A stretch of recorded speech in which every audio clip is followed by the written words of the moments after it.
বঙ্গভূমি, মানুষের সাথে মানুষের পাশে। প্রতিবেশী যুবকের অত্যাচারে ঘর ছাড়া মাধ্যমিক পরীক্ষার্থী। মেয়েকে উত্ত্যক্ত করার প্রতিবাদ করলে বাবাকে শাবল দিয়ে মারধরের অভিযোগ উঠল অভিযুক্ত ও তার বাবার বিরুদ্ধে। ঘটনাটি ঘটেছে নামখানা থানা এলাকায়।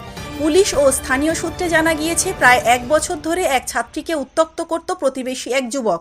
এই ঘটনা নিয়ে প্রায় 3 বার গ্রামে বসাবসিও হয়েছিল, কিন্তু কোনো সুরাহা হয়নি। গত সোমবার আবারও ওই ছাত্রীর বাড়িতে এসে ওই যুবক অশ্লীল ভাষায় গালিগালাজ করতে থাকে।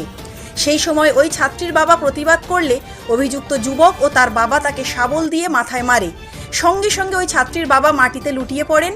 তৎক্ষণাৎ প্রতিবেশীরা তাকে উদ্ধার করে প্রথমে দারিকনগর প্রাথমিক স্বাস্থ্য কেন্দ্রে নিয়ে যান।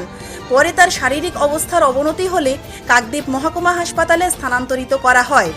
বর্তমান ওই ছাত্রীর বাবা হাসপাতালে চিকিৎসাধীন। এই বিষয়ে ওই ছাত্রীর পরিবারের পক্ষ থেকে নামখানা থানায় একটি অভিযোগ দায়ের করা হয়েছে। সেই অভিযোগের ভিত্তিতে পুলিশ তদন্ত শুরু করেছে। ছাত্রীর মা বলেন, এই বছর তার মেয়ে মাধ্যমিক পরীক্ষা দেবে, আর 1 সপ্তাহ পরে রয়েছে মাধ্যমিক পরীক্ষা। আতঙ্কে মেয়ে কোচিং ও টিউশনে যেতে পারছে না। সবাই এখন বাড়ি ছাড়া। ছাত্রীর পরিবারের অভিযোগ, অভিযুক্ত যুবক তাদের মেয়েকে অ্যাসিড মেরে পুড়িয়ে মারার হুমকি দিচ্ছে। এমনকি থানায় অভিযোগ করলে পরিবারের সবাইকে প্রাণে মারারও হুমকি দিচ্ছে। এই ঘটনাকে কেন্দ্র করে এলাকায় চাঞ্চল্য ছড়িয়েছে। আমার মেয়ে, আমার পাশাপাশি বাড়ি, আমার মেয়েকে ওই ছেলেটা সবসময় নোংরা ভাষায় গালাগালি করে আর বলবে, সবসময় বলবে তোকে আমি বিয়ে করবো, তোকে আমি বিয়ে করবো। আমার মেয়ে রাজি না, আর আমরা ওকে রাজি না। আমার মেয়ে নাবালক, 13 বছরের বয়স হবে, ওর 17 বছর বয়স, ওর মাধ্যমিক দেবে।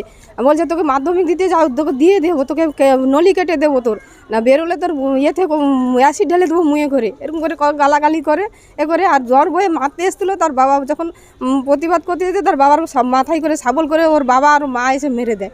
এই যে হাসপাতালে ভর্তি করেছি। আমার মেয়েকে বাড়িতে রাখতে পারি না, ওরা সবসময় এখানটায় আবার হচ্ছে দাঁড়িনগরে হাসপাতালে ভর্তি করেছি।